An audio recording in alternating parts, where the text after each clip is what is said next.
LNG का वो मामला जिसके ऊपर बहुत आपने भी बात की, हमने भी बात की। शाहिद खाका नवासी साहब जो कि आजकल बहुत सी सजेशंस भी देते हैं हुकूमत को और मुआशी सूरत बेहतर बनाने के हवाले से, उनके दौर में मुआहिदे हुए। एक मुआहिदा कतर के बाद प्राइवेट कंपनी से भी हुआ था, लॉन्ग टर्म एक एग्रीमेंट, जिसमें गनवर कंपनी भी शामिल थी, ट्रेडर है बेसिकली। उसके साथ मुआहिदा हुआ और उसके साथ मुआहिदे को जिसने एग्जीक्यूट किया वजारत पेट्रोलियम की मातहत कंपनी है पाकिस्तान एलएनजी लिमिटेड। उस वक्त उसके जो एमडीज थे और स्टाफ थे, अब रिसेंटली वो रिटायर होके और उनको घर भेज दिया गया। कुछ कहते हैं रिटायर किया, कुछ कहते हैं उनको कहा जी कि अब बस करें, बहुत हो गया, आप जाएँ, उनको फारिग किया गया। उस दौर के अंदर गनवर कंपनी से जहाँ पे एलएनजी उनसे प्रोक्योर की जा रही थी, वहाँ पे उनको जो कैलकुलेशन थी पोर्ट चार्जेस और कुछ दीगर हेड्स में, उनको इजाफी अदायगियाँ होती रहीं और ये अदायगियाँ तकरीबन 3-3.5 साल होती रहीं। फिर एक दिन पता चला तो ये तो कंपनी कई मिलियन डॉलर इजाफी ले चुकी है। किसी ने इसको पॉइंट आउट किया, जब पॉइंट आउट किया फिर दौड़ें लग गई।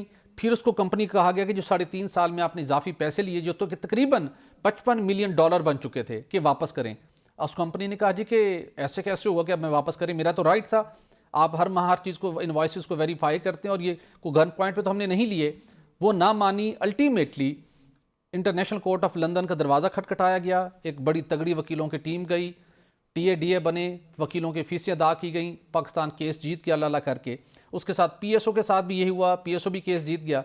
अल्टीमेटली मामला वापस आया और उसके बाद रिकवरी थी, फिर उस कंपनी से कुछ एफर्ट्स करके वो रिकवरी भी कर ली गई।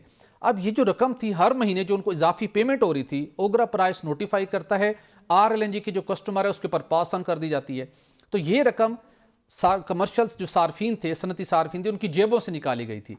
अब जब ये रकम वापस आ गई और इसको वापस आए हुए भी कोई 7-8 माह हो चुके हैं, तो अब उस पीएलएल की जिम्मेदारी थी कि ओगरा को दस्तक दी जाती कि जनाब ये वो रकम है, इसको आप एडजस्ट कीजिए, ताकि उन सार्फिन से जिनसे ओवर रिकवरी हुई और उस वक्त क्रिटिकल हालात भी थे, तो उनको ताकि प्राइस के अंदर कोई रिलीफ मिल सके। उन्होंने इस रकम को, उनके एक मास्टरमाइंड सीएफओ थे, उन्होंने कहा जी कि ये तो आपकी इनकम है, इसको आप इनकम के हेड में शो कर दें तो बात खत्म हो जाएगी। और ये सिलसिला शुरू हो गया। ओगरा को वहाँ भिनक पड़ी कि जनाब वो एक फैसला हुआ था, 25 मिलियन डॉलर अभी तक एडजस्टमेंट उसकी नहीं हुई, आरएलएनजी की प्राइस को कम होना चाहिए था, ताकि जिनकी जेबों से अरबों रुपए इजाफी निकले उनको कुछ ना कुछ रिलीफ मिले।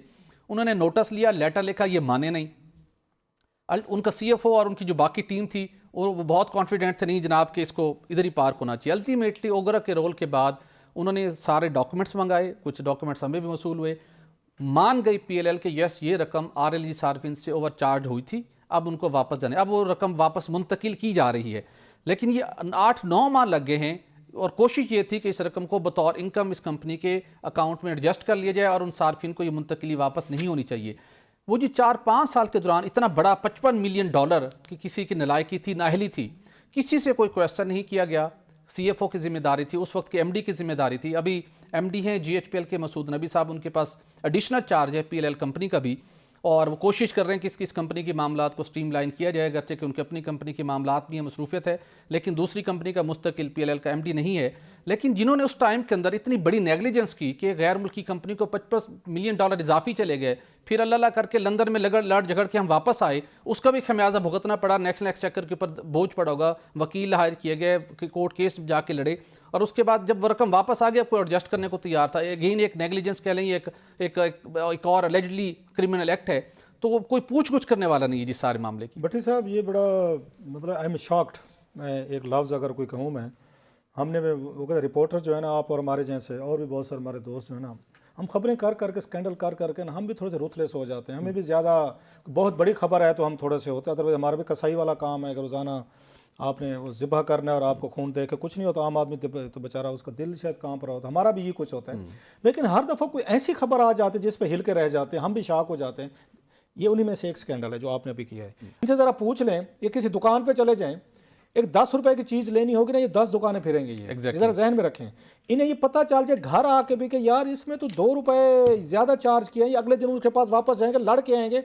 मतलब ये पैसा आपको, ये पाकिस्तानी पैसे नहीं लगता, ये डॉलर आपको डॉलर नहीं लगते, ये आपको वहाँ पे अगेन बैंक ऑफ अमेरिका ने, सेंट्रल बैंक ऑफ अमेरिका ने कोई डॉलर लगाने की मशीन दे दी है कि यहाँ से जैसे पूरी दुनिया में जो हाईटेक एजेंसी वो है, उनकी कंपनीज हैं, वो कभी उसमें चाइना में उन्होंने अपनी फैक्ट्रीज लगाई हुई हैं या बांग्लादेश में, तो क्या इसी तरह का कोई हमें उन्होंने सबलेट कर दिया है उसने बैंक ऑफ अमेरिका ने कि डॉलर ये बनाने का या उसको उसको प्रोड्यूस करने का ठेका पाकिस्तान को दे दिया, हमारे पास बड़े डॉलर हैं। यार आप खुदा का खौफ देखें, 55 मिलियन जिस डॉलर मुल्क में डॉलर ऐसे प्रिंट होते वो भी ऐसी गैर जिम्मेदारी के साथ मुजाहरा ना अच्छा, करे। फिर उसके बाद आपको ये 4-5 साल नहीं हुआ, मतलब कहीं इनका इंटरनल ऑडिट नहीं है, इनका क्या इनका एक्सटर्नल ऑडिट नहीं है? ऑडिटर जनरल पाकिस्तान को यहाँ पे है, उनसे पूछा जाना चाहिए। इंटरनल इनके ऑडिटर्स होते हैं, उनसे पूछा जाना चाहिए कि भाई साहब फिर आपने इनका जो बिल्स आपको दे रहे थे, कोई बिल्स आ रहे थे, क्या उनको प्री ऑडिट किया गया, वेरीफाई किया गया? इतनी बड़ी फोर्सेस बिठाई हुई हैं आपके पास, इतना सारा मतलब आपको तनख्वाहें मिल रही हैं, पर्क्स प्रिविलेज मिल रहे हैं, आपने 55 मिलियन डॉलर एक कंपनी को दे दिया जो उसको डिजर्व नहीं करती थी, और बाद में आपने केस लड़ के उसे वापस कराया। जी ठीक है सर, मतलब आपका केस जेन्युइन था ना कि आपने आलमी बैंक से अगर सॉरी आलमी कोर्ट से जीता, अब तक तो हमारे खिलाफ ही फैसले हो रहे थे ना। बिल्कुल ऐसे। चले एक अच्छी खबर ये है कि कोई फैसला हमारे हक में हुआ है, पैसे अब आ गए हैं जी। लेकिन अब आप कहते हैं जनाब इसको इनकम शो करें। आप इतने अच्छे थे तो अपनी इनकम उठा के आपने एक उसको कंपनी को कैसे दे दी थी?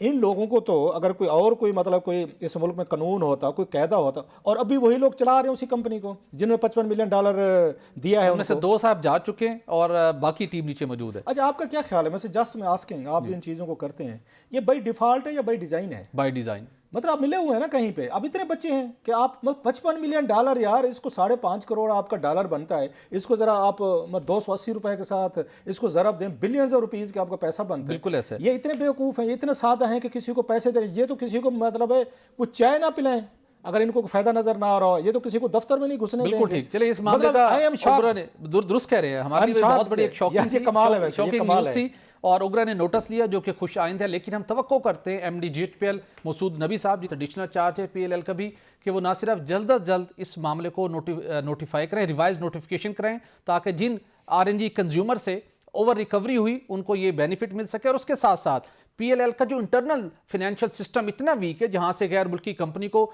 इतनी खतीर रकम उसको डिपॉजिट हुई और एक बाज़ाब्ता इनवाइस के जरिए से उस कंपनी के सिस्टम को बेहतर बनाने के अंदर अपना किरदार अदा करें, इंटरनल ऑडिटर्स के जरिए से या अपने किसी अच्छे चार्टर्ड अकाउंटेंट के जरिए से, ताकि मुस्तकबिल में जहां पे $1 मिलियन की पेमेंट हर महीने हो रही होती है, दोबारा कोई ऐसा केस रिपोर्ट ना हो।